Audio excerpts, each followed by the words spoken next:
जो चीज़ आज मैंने की है, जो आज मुझ पर सवाल उठा रहे, उन लोगों ने जो आज बैरिस्टर साहब पर सवाल उठा रहे हैं कि उन्होंने आपको क्यों टिकट दिया, वोट काटने के टिकट दिया। अरे हम वोट काटने के लिए नहीं, हम जीतने के लिए खड़े हुए हैं।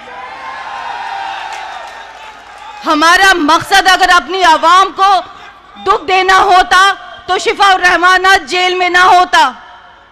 कैसे आप हमारी एग्जिस्टेंस पे और हमारी सोच पे सवाल उठा सकते, जबकि मेरा शौहर 5 साल से सिर्फ आप लोगों के लिए जेल में है।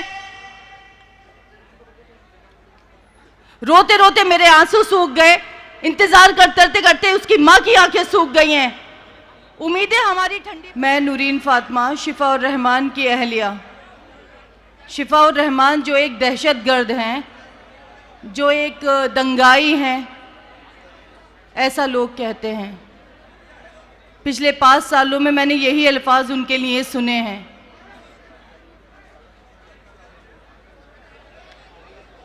पाँच साल मैं सब्र करती रही इस बात का कि शायद मेरे साथ कुछ इंसाफ हो जाए। चक्कर लगाते रहे हम अदालतों के, एक के बाद एक डेट, एक के बाद एक डेट।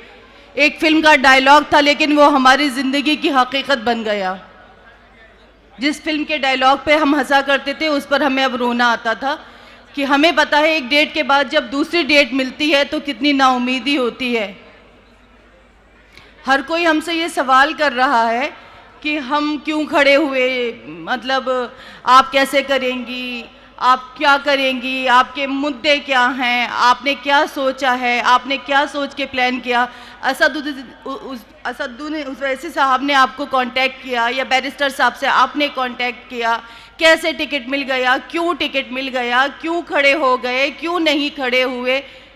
शिफा भाई जेल में है, जेल से कब वापस आएंगे, क्या डेट से? या अल्लाह, इतने सवाल 5 साल में आप लोगों ने एक बार नहीं पूछा कि आपकी ईदें कैसे गुजरी, आपके रमज़ान कैसे गुजरे? आप बीमार तो नहीं हुई? आप बीमार हुई तो आपने अपने बच्चों को कैसे संभाला? आपने बच्चों को स्कूल कैसे भेजा? आपकी स्कूलों की फीसें कैसे जमा हुई? आपने खाना कैसे खाया? आपने खाना कैसे बनाया? एक बार भी आप लोगों को याद नहीं आया? जब हम लोग ताकतवर होकर, उम्मीद रखकर आप सब पर आज खड़े हुए तो हमें फिर लंगड़ा करना चाहते हैं, फिर हमें उन गुमनाम गलियों में डालना चाहते हैं जिसमें हम रह रहे थे। क्या आप चाहते हैं कि हम बोले ही नहीं, कुछ भी नहीं करें, जुल्म को सहते रहें? मुझे लगता है जुल्म करने वाले के साथ साथ जुल्म होता हुआ देखकर खामोश रहना भी उतना ही गुनाह है जितना जुल्म को करना। हर कोई ये पूछ रहा है कि हम इलेक्शन में क्यों खड़े हुए हैं। आप ये बताइए, ये मेरा बेटा है, अब से 5 साल पहले ये कितना बड़ा होगा? इसने किस किस तरह का खौफ और डर महसूस किया होगा इस चीज़ में कि कल को मैं जब बड़ा हूँगा, मैं कॉलेज में जाऊँगा तो मुझे क्या कहना होगा कि मेरा बाप दहशतगर्द था, दंगाई था। क्या हम लोगों का हक नहीं? हमारी गलती क्या थी असल? ये गलती थी कि उस प्रोटेस्ट का हिस्सा थे। जो चीज़ आज मैंने की है, जो आज मुझ पर सवाल उठा रहे, उन लोगों ने जो आज बैरिस्टर साहब पर सवाल उठा रहे हैं कि उन्होंने आपको क्यों टिकट दिया, वोट काटने के टिकट दिया। अरे हम वोट काटने के लिए नहीं, हम जीतने के लिए खड़े हुए हैं। हमारा मकसद अगर अपनी आवाम को दुख देना होता तो शिफाउर रहमान आज जेल में ना होता। कैसे आप हमारी एग्जिस्टेंस पे और हमारी सोच पे सवाल उठा सकते, जबकि मेरा शौहर 5 साल से सिर्फ आप लोगों के लिए जेल में है।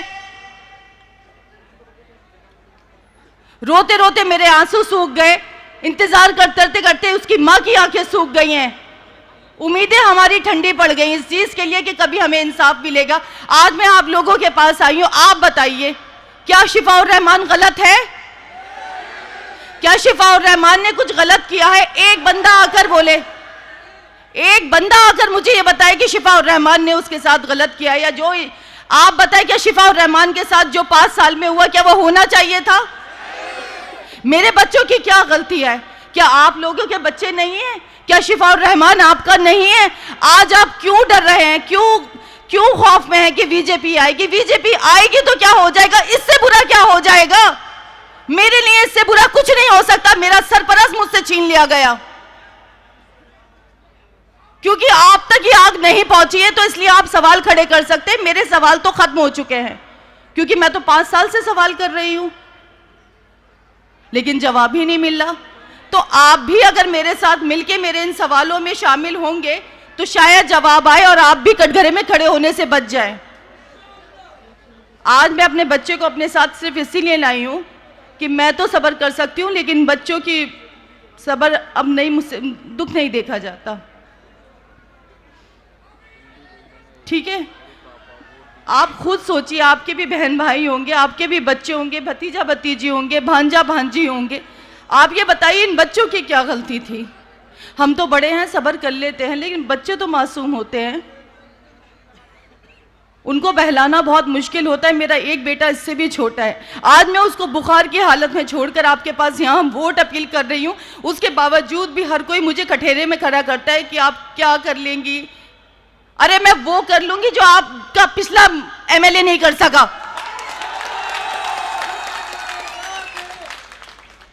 कम से कम आपसे झूठे वादे नहीं करूंगी। आपकी सोचों से, आपके विचारों के साथ मिलके जैसा आप चाहेंगे इंशाल्लाह वैसा होगा।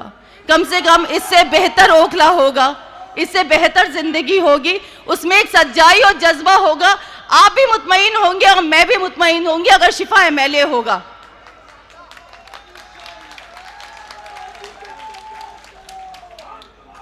आप ये सोचिए कि अभी शिफा रहमान को सिर्फ हमने उम्मीदवार बनाया है तो बड़े बड़े दिग्गज नेता यहाँ आने लगे, क्योंकि हम लोगों ने उनको इतना इजी टू मूव कर लिया था। वो हमें टेकन फॉर ग्रांटेड लेते थे कि ये तो ओखला की आवाम है, इनको बस पंजाब झाड़ू पता है, कुछ पता ही नहीं है। बीजेपी से तो उन्होंने हमें डरा ही रखा है। बीजेपी, झाड़ू और पंजे के, ये सब एक कैटेगरी में है मेरे लिए, एक कैटेगरी में।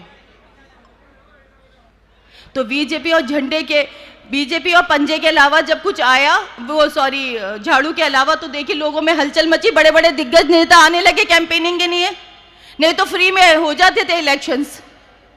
तो जब शिफा रहमान एमएलए बन जाएगा ना, आज ओखला की जो सीट है वो हॉट सीट बन चुकी है। किसकी वजह से? शिफा रहमान के खड़े होने की वजह से। मुस्तफाबाद के भी सब जगह चर्चे हैं, किसकी वजह से? ताहिर भाई की वजह से। तो आप ये सोचिए, जब आज उम्मीदवार बनने के बाद ये चर्चे हम लाइमलाइट में आ चुके हैं, तो कल इंशाल्लाह जब हम एमएलए बन जाएंगे हमारे शौहर ताहिर भाई, तो आप ये सोचिए इस ओखला का क्या निजाम होगा। लोगों की नजर आएंगी कि यहाँ का मुसलमान बेवकूफ नहीं है, यहाँ का मुसलमान छोटी छोटी टॉफियों से बहकने वाला नहीं है, वो जज्बात को समझता है, वो इंसान है, कोई भेड़ बकरी नहीं है कि जिधर चला दो उधर चढ़ जाए। उसके जज्बात है, वो आपकी तरह बुज़दिल नहीं है, वो दूसरों के एहसास से नहीं खेलता। मुझे अपनी आवाम से, अपने ओखला के अपने सारे बहन भाइयों से ये उम्मीद है कि इंशाल्लाह वो मेरी परेशानी को बिना बोले समझेंगे। मैंने अब बहुत बोल लिया, मैं आप लोगों से प्लीज़ दरख्वास्त करती हूँ, मेरे शौहर शिफा रहमान के लिए वोट कीजिए, और इतना वोट कीजिए कि अल्लाह ताला उन्हें बहुत अच्छी वाली कामयाबी अता फरमाए। मेरे नहीं तो मेरे बच्चों के लिए प्लीज़ वोट कीजिए। जज़ाकल्लाहु खैर।